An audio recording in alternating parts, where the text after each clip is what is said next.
معاشر المسلمين وزمرة المؤمنين رحمكم الله، إن يوم الجمعة سيد الأيام وعيد الفقراء وعيد المساكين، والخطبة فيها مقام ركعتين، وإذا صعد الخطيب على المنبر فلا يتكلمن أحدكم، ومن يتكلم فقد لغى، ومن لغى فلا جمعة له. أنصتوا واسمعوا وأطيعوا رحمكم الله. أنصتوا واسمعوا وأطيعوا رحمكم الله. أنصتوا واسمعوا وأطيعوا رحمكم الله.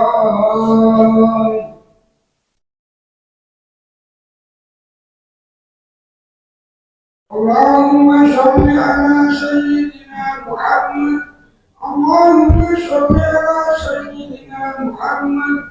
اللهم صل على سيدنا محمد وعلى آل سيدنا محمد أجمعين. اللهم قوّي سلامة المسلمين والمسلمات والمؤمنين والمؤمنات وانصرهم على المعاندين، رب اكرمنا منك بالخير ويا خير الناصرين برحمتك يا ارحم الراحمين. Assalamualaikum warahmatullahi wabarakatuh. Alhamdulillah, alhamdulillahi musharrifil ayyami ba'daha ala ba'din wa muqidhil qulubil ghafilati bit tadhkiri wal wa'dhi al-alimi bil asya'i falam yataqaddam ilmahu jahalah ar-rabbil malikil ladzi laysa li rububiyyatihi taghayyurun wala izalah. أحمده سبحانه على ما أولانا من إحسانه وإفضاله، وأشكره على جزيل بره ونواله. أشهد أن لا إله إلا الله وحده لا شريك له شهادة أدخرها لشدائد يوم القيامة وأهواله، وأشهد أن سيدنا محمدا عبده ورسوله المفضل بأشرف الرسالة. اللهم صل وسلم على سيدنا محمد وعلى جميع أصحابه وآله ومن حسنت في الإسلام أفعاله. أما بعد، فيا أيها الحاضرون، أوصيكم ونفسي بتقوى الله، فقد فاز المتقون. قال الله تعالى في القرآن الكريم: أعوذ بالله من الشيطان الرجيم، بسم الله الرحمن الرحيم. يا أيها الذين آمنوا اتقوا الله حق تقاته ولا تموتن إلا وأنتم مسلمون. وقال أيضا: وما أمروا إلا ليعبدوا الله مخلصين له الدين. صدق الله العظيم. Hadirin jamaah salat Jumat rahimakumullah. Yang pertama, saya akan berwasiat untuk diri saya sendiri dan kepada jemaah sekalian untuk senantiasa meningkatkan keimanan dan ketakwaan kita kepada Allah Subhanahu wa taala, dalam artian menjalankan semua perintah Allah semampu kita dan meninggalkan larangan-larangannya. Semoga nikmat iman, Islam, dan takwa yang ada di hati kita ini senantiasa dijaga oleh Allah Subhanahu wa taala sampai nanti ketika kita menghadap hadiratnya, menghadap dalam keadaan husnul khatimah wa iman, Islam, dan takwa. Amin ya rabbal alamin. Hadirin jemaah salat Jumat yang dirahmati Allah, di bulan Dzulhijjah ini kita umat Islam menjalani ibadah yang pertama bagi yang mampu melaksanakan ibadah haji Makkah al-Mukarramah dan kemudian melakukan ziarah ke makam Madinah, di makam Rasulullah di Madinatul Munawwarah. Sementara kita yang berada di daerah di negara masing-masing yang tidak melaksanakan ibadah haji, maka yang mampu melaksanakan ibadah kurban. Dua ibadah ini adalah ibadah untuk mengenang dari perjuangan Nabiullah Ibrahim alaihissalam, Nabi yang umurnya ratusan tahun bahkan mungkin ribuan tahun, dan oleh Allah jasa-jasanya, napak tilasnya terus dikenang. Ini semua karena keikhlasan beliau dalam menjalankan semua perintah-perintah Allah tersebut. Dan bicara tentang ikhlas, maka sesungguhnya tujuan utama agama Islam ini diturunkan ke muka bumi, atau sebelumnya agama Hanif, agama yang lurus, diturunkan ke muka bumi ini agar manusia beribadah kepada Allah Subhanahu wa taala penuh dengan keikhlasan. Sebagaimana tadi telah dikutip dalam pembukaan khatib dan khutbah ini, wa ma umiru illa liya'budullaha mukhlishina lahuddin. Dan mereka tidaklah diperintahkan kecuali agar beribadah kepada Allah dengan mengikhlaskan ketaatan kepadanya. Maka apa sebenarnya itu ikhlas? Ikhlas memiliki banyak pengertian. Yang pertama, penyucian niat dari seluruh noda dalam mendekatkan diri kepada Allah Ta'ala. Apa noda itu? Noda itu adalah beribadah, berniat beribadah bukan atau juga kepada selain Allah Subhanahu wa taala. Ikhlas juga adalah pengesaan Allah Ta'ala dalam niat dan ketaatan. Ikhlas juga diartikan perhatian makhluk dan selalu mencari lillahi ta'ala. Dan ikhlas juga diartikan berniat mendekatkan diri kepada Allah dalam ibadahnya. Dari banyak definisi itu, singkatnya ikhlas itu adalah seseorang beribadah dengan niat mendekatkan diri kepada Allah, mengharapkan pahalanya, takut terhadap sisanya, dan ingin mencari ridhonya. Binun al-Misri rahimahullah ta'ala berkata, ada 3 tanda keikhlasan. Yang pertama, seimbangnya pujian dan celaan orang-orang terhadapnya.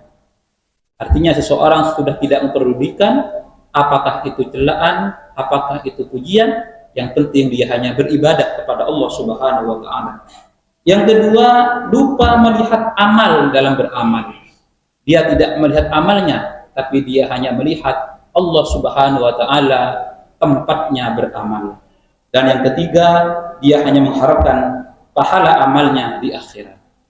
Hadirin jemaah salat Jumat yang dirahmati Allah. Ikhlas itu asas keberhasilan dan keberuntungan di dunia dan di akhirat.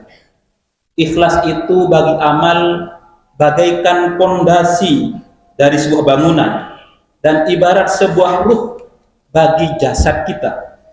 Maka ketika bangunan tidak ada pondasinya atau jasad tidak ada ruhnya, maka semuanya itu kemudian menjadi rapuh. Ketika bangunan tanpa pondasi, maka dia akan mudah untuk roboh. Sementara kalau jasad tanpa ruh, maka dia kemudian hanya menjadi bangkai belaka. Oleh karena itu, hadirin jemaah salat Jumat yang dirahmati Allah, amal soleh yang kemudian kosong sama sekali dari keikhlasan akan menjadikannya mati, tidak bernilai apa-apa dan tidak membuahkan apa-apa. Atau dengan kata lain, wujuduha ka'adamiha, wujudnya seperti adanya seperti ketiadaadanya.